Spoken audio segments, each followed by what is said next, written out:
everybody, and welcome back to HJ's Virtual Week. Today we are joined by Sid Hayes, who is a world-renowned session stylist, and he's going to be talking to us about how to survive as a session stylist right now, given the current climate. So thank you so much for joining us, Sid.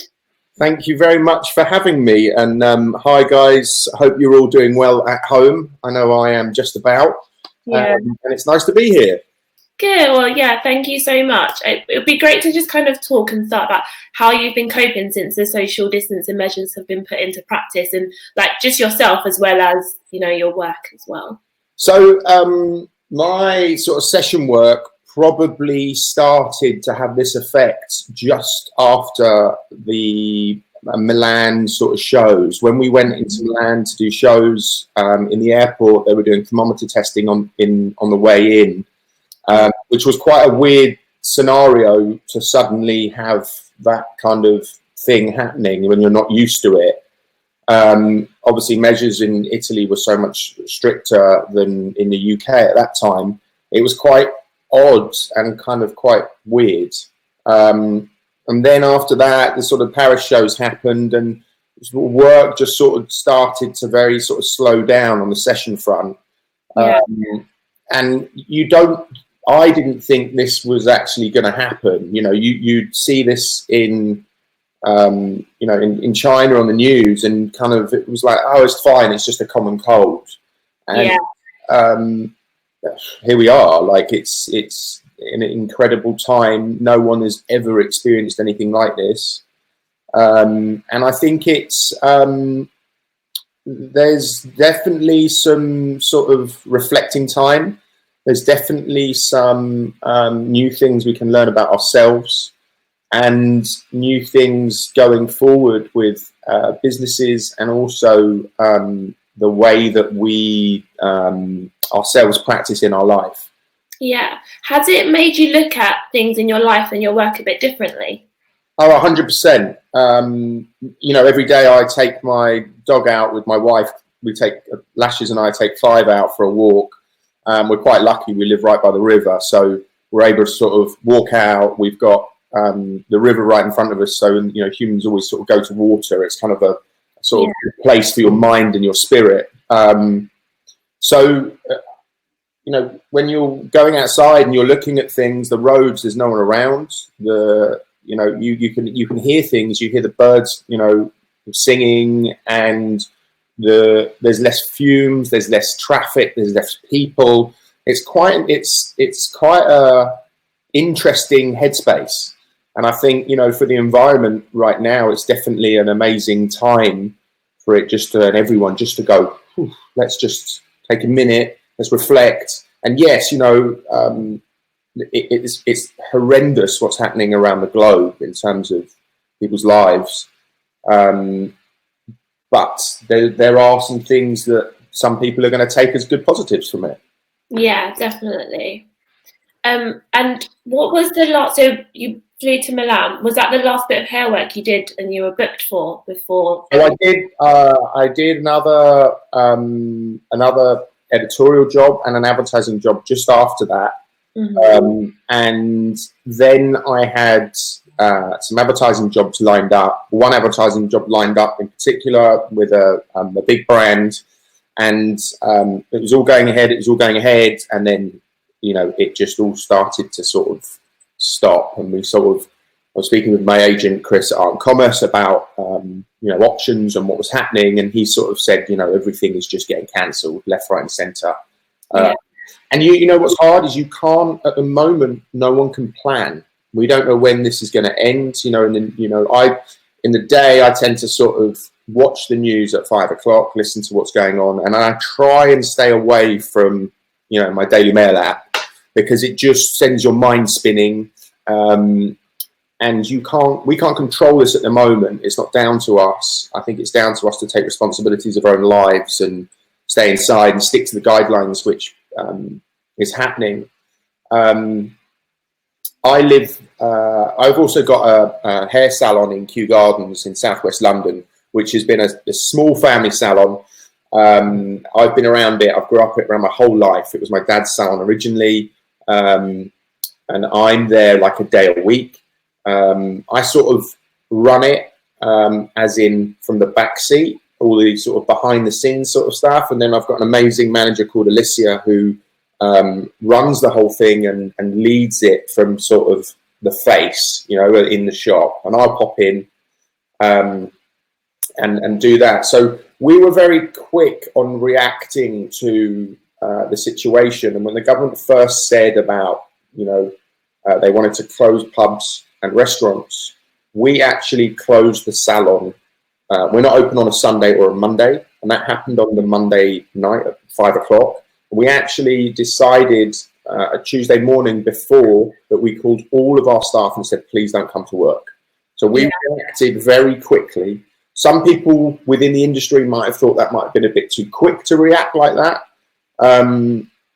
because we then lost, 5 days. But we felt that if it was happening to pubs and bars, we shouldn't be open as a little hair salon as well.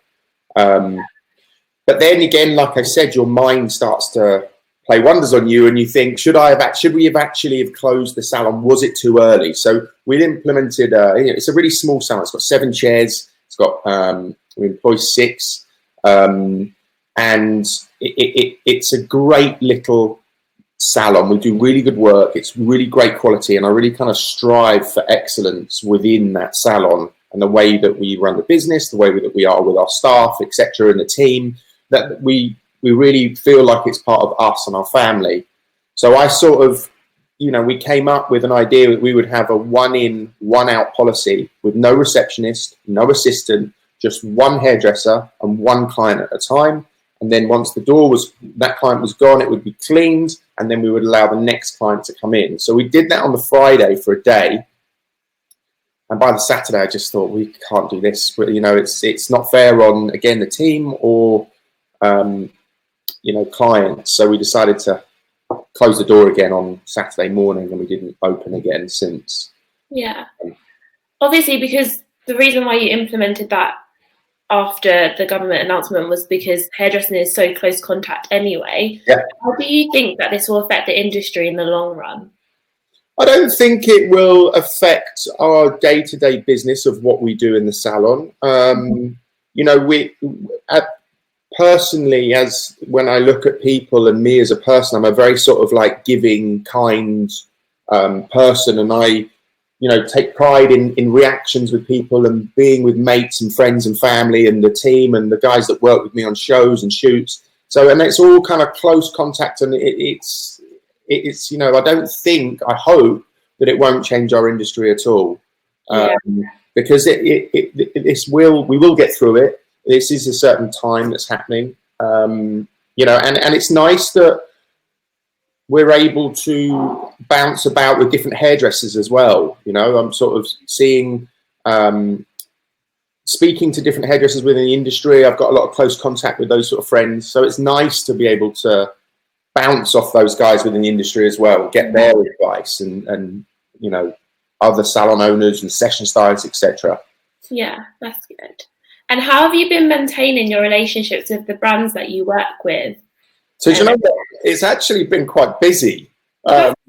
Yeah, like I work very closely with Stylist, both on the professional side and on the consumer side. And, as a brand, you have to be so fast moving and so fast paced, exactly with what's going on now. And people sort of change. And so it's really important for those brands that they adapt and change quickly and come up with new ideas and new incentives. It's actually making brands push themselves more and more onto this digital platform and the digital way that the world is. Yeah. So I've had quite a bit of work to do on the sort of coming up with some initiative ideas for the sort of what we're going to do, how we're going to do it, whether we can go live with things like this and talk to people, getting other hairdressers involved, getting consumers involved. So it's quite an interesting other side to the business, which is really good for hairdressing salons and also other hairdressers at home. Yeah. So what advice do you have for fellow session stylists or people who have been looking to get into that world on maintaining or building relationships with brands at this time? So look, I work at about 110 miles an hour normally. I'm sort of a person who loves what I do so much with so much passion. And I was ridiculous over the last few days. I've actually dyed my hair kind of. I was about to say, it looks great. And thank you. And it was something that was silly. It was something that I wanted to do as a bit of like, look, people can colour their hair at home. You don't have to. I don't personally do colour. I didn't train that way originally as a stylist in London when I first began. And you kind of, in those big salons, you either go into one or the other. And I went into the cutting and styling side. So for me, I don't really do colour. Yeah, I can put on a tint. And so I thought, you know what, this is quite fun. It's something I've never done, is actually tried to put hair colour on. I am also going to try and cut my hair, I think, as well, which is the hardest thing to do because you're looking in a mirror and everything's backwards and you're sort of, the scissors are here, the thing. So I don't know, it's going to be it's going to be mental.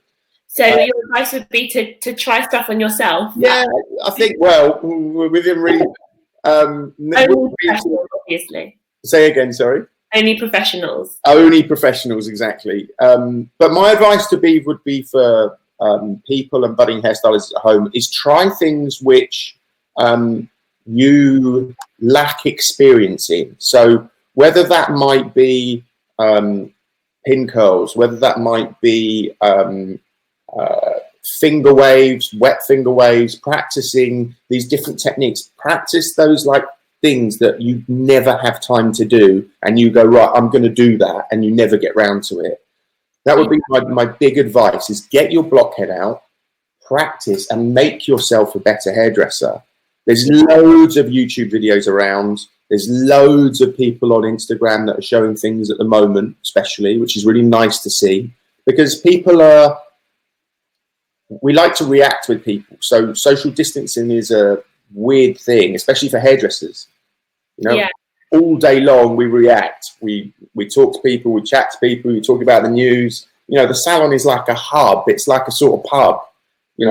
It gets people with no drinks, obviously, but it gets people in and it's fun, Yeah. Julie Yarwood on YouTube has said, hi, definitely using this time to update on CPD. So I just wanted to mention that VTCT are offering 1 hour free CPD for every single one of these talks. So we'll pop the link in the bio for that later. So I just wanted to put that in there.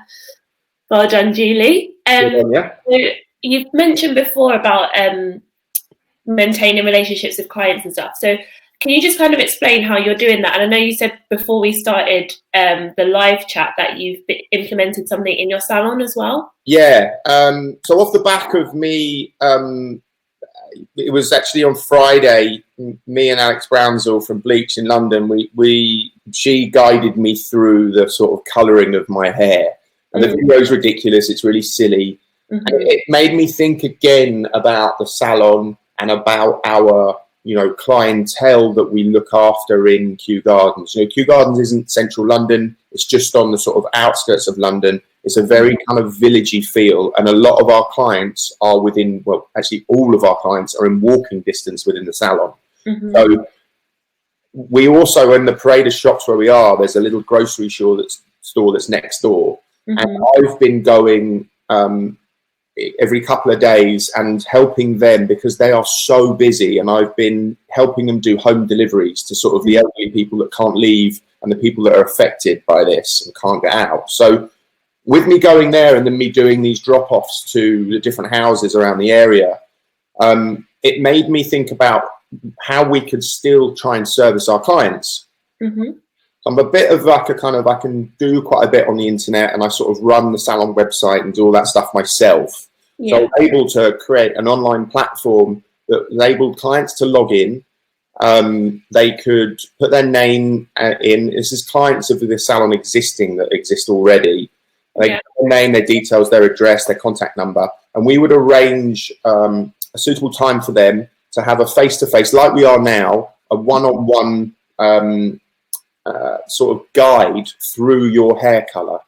So that would involve our manager of the salon only to go to the salon. She would prepare these little bags, and then the bags would have the colour, the developer, bowls, gloves, and the brush, the applicator brush. That would go into a bag, and we would then leave that at the grocery store next door. So when they would come and do their groceries, they could also pick up their colour bag at the same time, and they would pay for that already through the website, if that makes sense, through our website. So we've already taken the money. There's no transaction of cash. There's nothing. It's all done through the internet, and then we're able to still service the client, and we haven't even seen the client. So the only time that they will see the client is, now when your stylist, colorist would guide you through how to do it at home. Okay. We're getting a lot of comments saying, please don't advise people to colour their hair at home. And yeah, customers must wait for us. And that's from Tina and Sally Ann. What do you say to them? I personally, guys, is clients will, if they get roots that are so much that they don't want to look in the mirror anymore, they are going to go and they're going to use box dyes. And then, yes, that creates a bit of a nightmare for us hairdressers. Some hairdressers could look at that as a great, we can make more because we're going to be, having to color correct their hair. But what I would say is that I'm not advising people to go and use box colors, but what I am doing is we are providing, because of the way that our salon is set up, and because it is a local salon, this is not going to work for everyone. I'm not saying that. It was just something that we could do to be able to service our clients within our hair salon. This is not for new people. We don't want to take new customers because we can't. We have no color record for them. We have no, we can't, patch test them. This is for clients that already have records with us and are long-standing clients, so that they can, you're never going to get a salon finish. You're never going to get the application correct. If they could do the front of their hairline so that when they get up in the morning, they're at home, you're going to feel better. Okay, cool. And going back to Fashion Week. Yeah. What do you think? How do you think this will affect it in the long run? Look, there's definitely the couture shows, from what I'm aware, have been cancelled. The men's shows have been cancelled. This is definitely now in this period that we're in, it's going to affect shows going forward. Whether or not the women's wear in September also gets cancelled, I don't know. That's still to be decided. I think I had heard that LVMH might be cancelling all of their shows for September, but that is still to be decided. It might be that brands decide to do like what Armani did in Italy, where they do a runway show, but no one gets invited, or so they're able to keep that social distancing at bay. I don't think in the long run this will pass. This is a time, this is a period. We're all going to be stronger. We're going to be better for what's happening. So it is an interesting time. And hopefully, look, I don't know, but hopefully it won't affect the shows. Yeah. Max Goslin said, just out of interest, how do you put a price on your colour provision service? That's a really good question. So look, you can't. I worked out that how much it was going to be to get the colour tube, the peroxide, all those sorts of things, and the bag cost, the brush cost. We're still going to the salon on a walk, which we're allowed to do for the exercise, and no one's going by herself, the manager. She's not seeing anyone.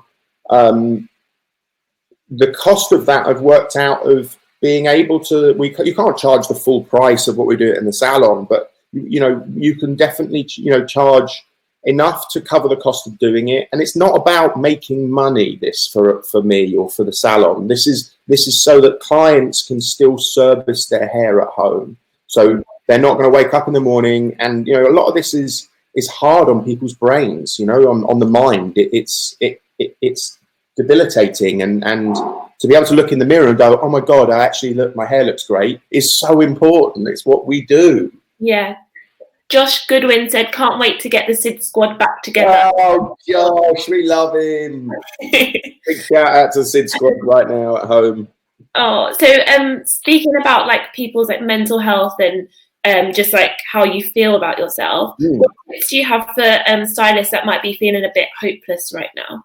Right, don't feel hopeless. I don't think that's you don't want to ever do that. I'm still trying to stick to a really good routine in what I'm doing. You know, I'm not drinking between Monday and Friday, or Monday and Friday, and then I'm trying to just drink at the weekends. I'm exercising every single day. I'm a mad sort of spin class addict. I love spin. I miss spin. Yeah.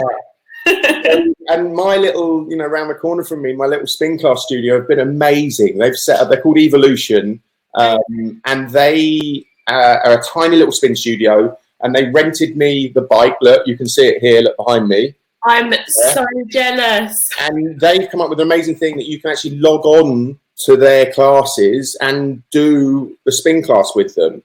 Oh. So it's like, it's epic, and they've come up with that online platform. They've made that work. The whole thing, you know, people are coming up with new ideas. It's incredible. So my advice would be, guys, is get up, get a routine, do some exercise, get your body active, go for your 1 walk a day or your run, whatever it is, and then plan to do things like plan those new skills. You know, sit down and if you've always thought about what am I going to do next year, or what is going to be that goal, is set those goals and try and make them happen for yourself. I think it's definitely important to get up and, you know, keep the exercise going, especially for this. Yeah, definitely. SLBPR said, "We love your hair, Sid." Well, no, I mean, it's mental, but thanks, guys. So my final question is, how can the industry come together to help each other right now? Look, I think we are such an amazing group of people and individuals that work within the hair industry, and I think it's so good to support each other. You know, I was listening yesterday to Adam Reed talk about, you know, what he's been doing, and one of the big things that he said is he's been talking to other hairdressers about what he's going to do with the salon that he's just opened. You know, he was talking to all the top hairstylists across, you know, London about how they were going to close, when they were going to close. So he didn't feel like he was on his own.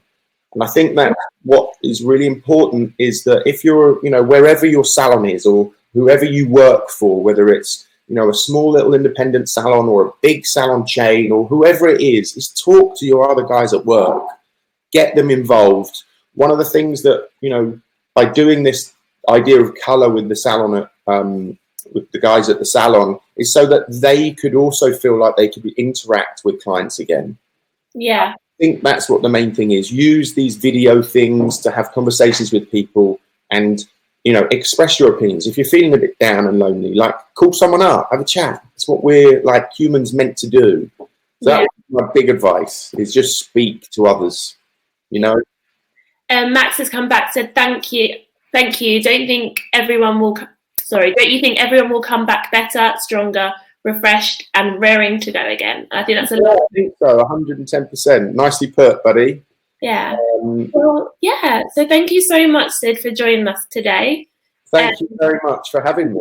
Can you let everyone know your handles on Instagram and everything so they can follow you if they don't? Yeah, thank you. It's Sid Hayes Hair, and always hashtag the Sid Squad. And if you're bored and want to try some new things out, you've actually just come up with an incentive. What I should do then is I'm going to be later today or tomorrow, for everyone that's watching this, we're going to do a massive discount on the Sid pin. I love my Sid pin. Good. So I will work on that, actually, because why not? That would be a nice thing to do, is get as many out as we can for people, and we'll sort of get those donations, I think, over to the NHS as well. So that would be a nice thing to do as well.